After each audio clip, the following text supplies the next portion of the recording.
The front door closes and the apartment goes still. No one needs a ride, an answer, a reminder, or the calmer version of what they meant. You do not turn on music. You do not reach for your phone. You stand in the quiet as if the room has finally stopped handing you assignments. The hidden cost of being dependable becomes visible only when demand disappears. For an oldest child who learned to be dependable early, silence can feel less like loneliness and more like the first place nobody is leaning on you. Being born first does not stamp one permanent personality onto a person. Large studies do not support the idea that birth order determines broad traits like agreeableness, emotional stability, or conscientiousness.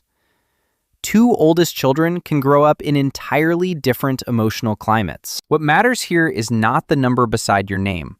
It is the assignment that may have attached itself to that position. Be sensible, need less, notice sooner, and help before anyone asks. In some homes, the oldest child receives more trust and more responsibility at the same time. You may be praised for being mature, asked to watch a sibling, or expected to understand why an adult is stressed. None of those moments alone defines a childhood, but repetition can teach a practical rule. The safest contribution is not adding another need to the room. Competence grows. So does the habit of editing yourself before anyone has to respond. Ordinary helping is part of family life. A child setting the table or walking a sibling home is not automatically carrying an adult role. The line becomes important when responsibility is too large, too constant, or too emotionally heavy for the child's place in the family. Research on these role reversals finds no single outcome. Some people describe skill and pride. Others describe strain. Often, both are present, which is why validation should not flatten the story into either damage or heroism. A busy household rewards signals that are easy to process. The child who says, "I am fine," reduces one decision for everyone else. The child who solves the problem alone prevents another conversation. Silence may begin as efficiency rather than fear. It keeps the hallway moving, lowers the number of questions, and protects a tired parent from one more demand. The strategy can be loving and intelligent. It can also become so automatic that you stop noticing the moment a preference disappears. Years later, nobody may be asking you to stay small, yet a group text lights up and your attention begins sorting logistics. A friend sounds upset, and you search for the useful response before checking your own capacity. A partner asks what you want for dinner, and your mind scans everyone else's preferences first. The old assignment survives as a traffic pattern. Other people's needs enter the intersection with the right-of-way. Conversation is not only sound. It asks for timing, interpretation, facial response, memory, and decisions about what to reveal. If you learn to monitor the room before speaking, social contact may include an extra layer of invisible work. Alone, that layer can switch off. There is no expression to manage and no immediate consequence attached to a pause. The relief is not proof that people are the problem. It may be proof that constant readiness was expensive. Research on everyday solitude offers a useful complication. More time alone can coincide with less stress and a stronger sense of autonomy, especially when the solitude feels chosen. The same study also found no universal perfect balance, and more solitude could accompany loneliness under other conditions. So the question is not whether being alone is good or bad. The better question is what the quiet is doing, returning choice to you, or helping life become steadily smaller. You may speak freely with one person and become nearly invisible with another. That difference matters. A small qualitative study of young adults found self-silencing varied across relationship contexts rather than behaving like one fixed personality trait. The sample cannot speak for everyone, but the idea is useful. Quiet is not always who you are. Sometimes it is what a particular relationship seems to require. Notice where your sentences arrive whole and where they shrink before leaving your mouth. Restorative silence is different from using silence to punish, control, or make another person chase you. One creates lower demand. The other turns absence into a message the other person must decode. From the outside, both may look like a closed door. The difference lives in intention, communication, and return. I need an hour to settle and I will call tonight gives quiet an edge and a bridge. Disappearing indefinitely leaves another person inside the uncertainty you were trying to escape. When you spend years responding before requesting, your own needs may not appear on schedule.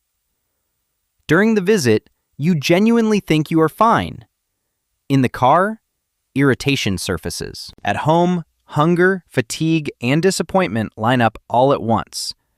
This delay can make your reactions feel unreasonable. They are often simply late. The signal waited until the environment stopped asking you to prioritize something else. Silence becomes the mailbox where postponed messages from yourself finally get delivered. A preference is a small act of self-location. Tea instead of coffee. Tuesday instead of Friday. 15 quiet minutes before discussing the problem. If your first reflex is whatever works for everyone, choosing may feel strangely selfish. Start with low-stakes answers. The goal is not to become difficult. It is to let your inner life produce information before the group has already made the decision. A person cannot be known through flexibility alone. Family roles often travel because skills travel. At work, you may become the person who remembers deadlines, absorbs rushed requests, and fixes the handoff nobody owned. Reliability earns trust. It can also attract unpriced responsibility. The warning sign is not that people depend on you.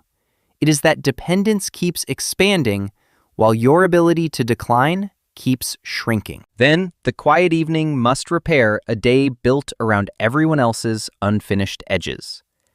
In friendship or partnership, being low maintenance can look generous. You adapt to the schedule, listen longer, and postpone the subject that might complicate the evening. Eventually, another person may know your patience better than your limits. This is not always because they are selfish. They may be responding to the version of you that consistently arrives. If you present no cost, people cannot accurately learn what closeness costs you. Before answering a request, pause long enough to locate capacity. Not the answer that keeps the room smooth. Not the answer your younger self would have delivered quickly. Ask a smaller question. Do I have room for this today? A pause may feel dramatic because your old role treated immediate usefulness as safety. To everyone else, it may be one ordinary breath. That breath is where automatic responsibility becomes a choice.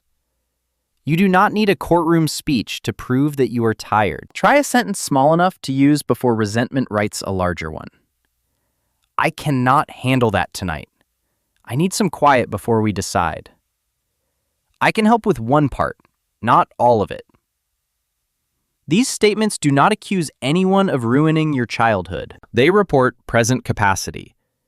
The sentence is successful when it is accurate, not when every listener approves. Oldest child competence can create a silent contract nobody remembers signing. You notice the need, take the task, and later feel unseen because nobody offered help. Sometimes the missing step is not better mind reading. It is a direct request. Can you take this call? Will you handle the pickup? I want company, not advice.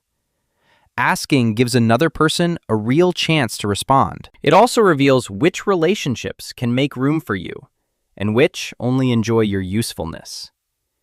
If one person always remembers, coordinates, and checks in, the family may mistake a private effort for a natural system. Move one responsibility into the open by putting the plan in the group chat. Assign the errand by name and let another adult decide how to follow up. The first result may look less polished, but redistribution did not fail. It means the hidden labor became visible enough to be shared.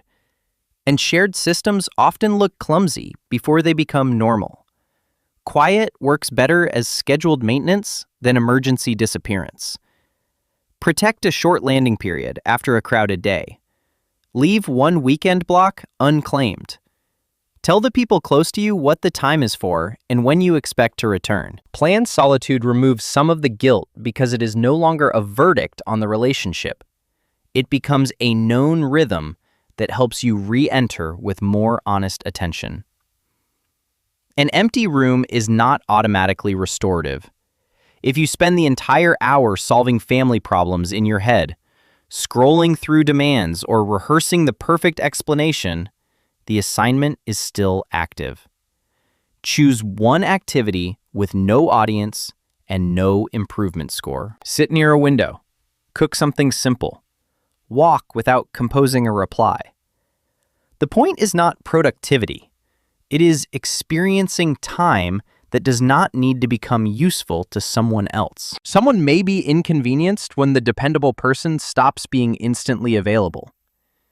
They may sigh, ask twice, or call your boundary unusual. Their disappointment is information, not an emergency alarm. You can care about the feeling without converting it into an assignment. This may be the hardest part of leaving the oldest child role. Discovering that another person's temporary discomfort can exist beside your continued love. Quiet deserves a second look when it consistently replaces every difficult conversation, stretches far beyond recovery, or leaves you more afraid of contact than before. The answer is not to shame yourself back into availability. It is to ask what the solitude is protecting and what it is costing. Restoration usually returns some capacity.